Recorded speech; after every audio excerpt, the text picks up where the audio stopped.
Have you asked this pretty normal question? What to do next? In this lesson 3 of our Understanding the Middle Game, we will analyze how I continued winning this kind of complicated position.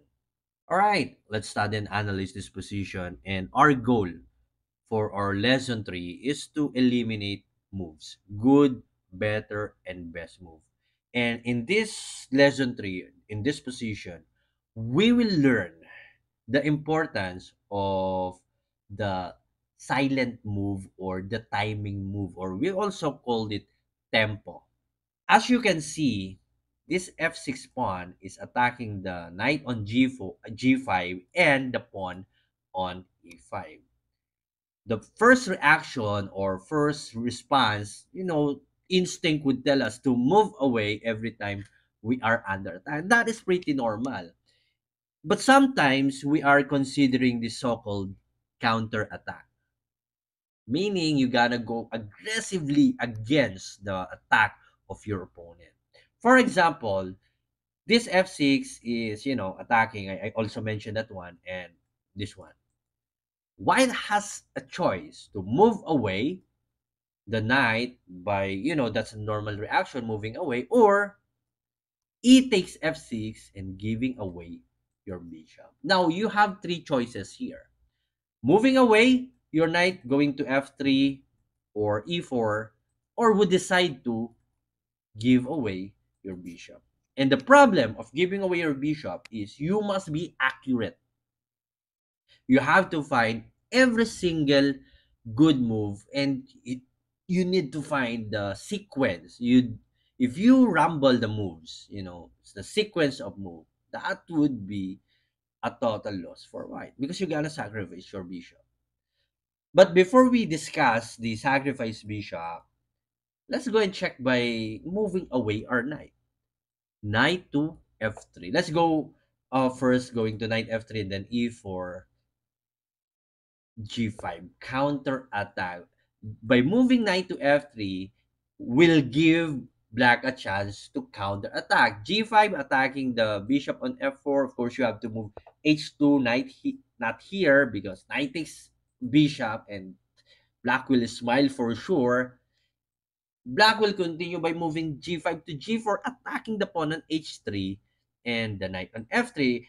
Of course, if you are white, don't capture that one. It will open the h file. And, black is better by having that h file open. Instead, you gotta sacrifice the knight on h4.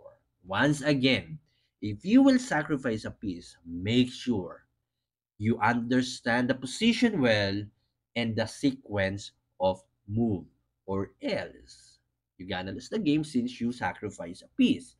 If black would bite your sacrifice, I want to taste the knight, e takes f6, attacking the queen.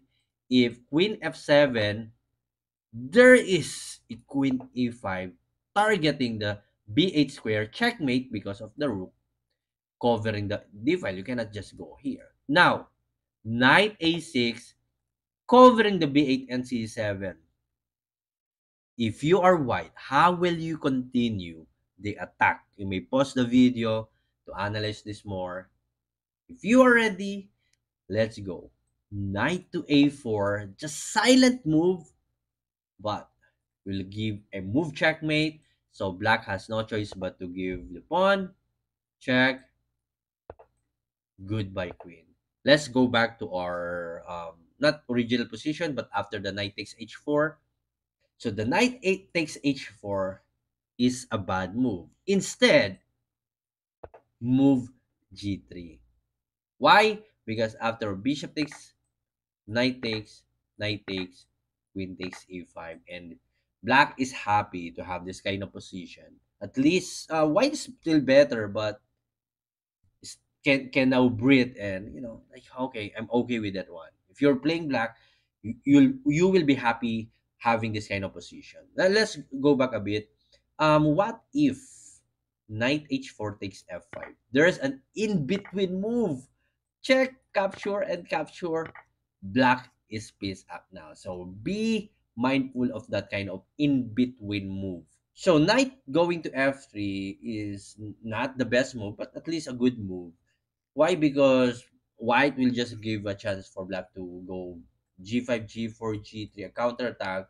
Although that's still advantage for white, but you don't want to have that kind of very difficult position. If you have a chance to make the position more convenient for you, you have to do it, right? So let's go by moving knight to e4.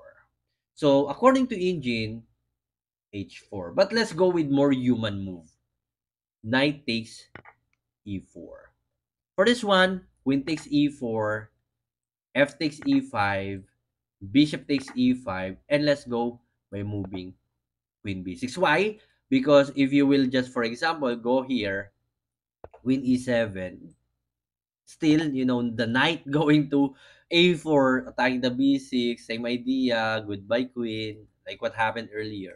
So this knight a4 must be prevented by moving queen to b6.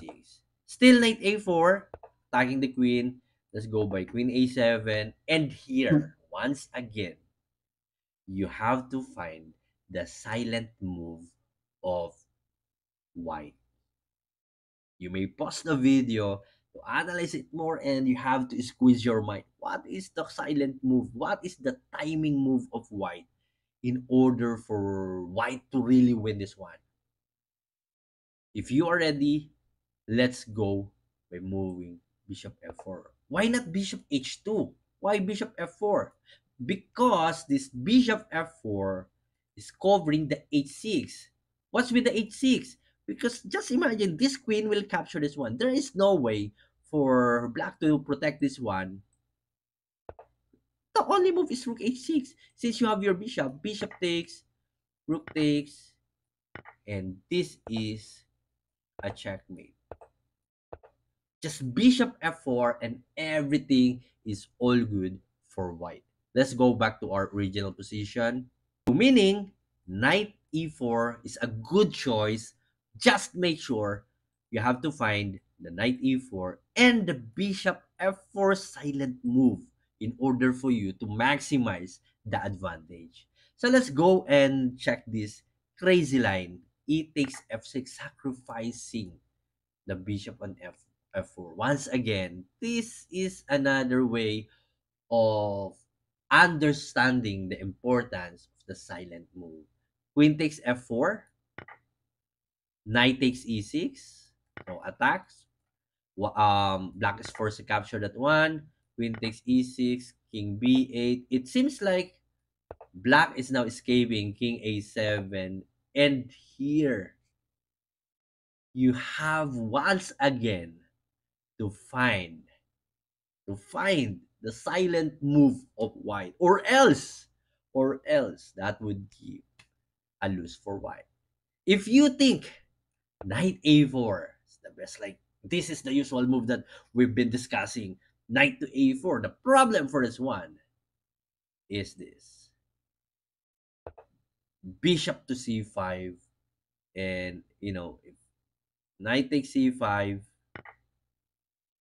rook to takes d8, if of course capture, that's and you don't want this one, guys. You don't want this one.